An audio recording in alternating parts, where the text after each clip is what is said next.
Psalm 52. Why boastest thou thyself in mischief, O mighty man? The goodness of El endureth continually. Thy tongue deviseth mischiefs, like a sharp razor, working deceitfully. Thou lovest evil more than good, and lying rather than to speak righteousness. Selah.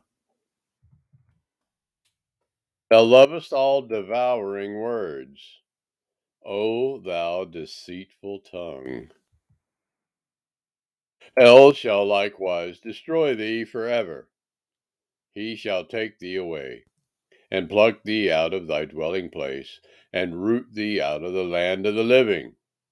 Selah. The righteous also shall see, and fear, and shall laugh at him. Lo, this is the man that made not Elohim his strength, but trusted in the abundance of his riches, and strengthened himself in his wickedness. But I am like a green olive tree in the house of Elohim. I trust in the mercy of Elohim forever and ever. I will praise thee forever because thou hast done it. I will wait on thy name, for it is good before thy saints.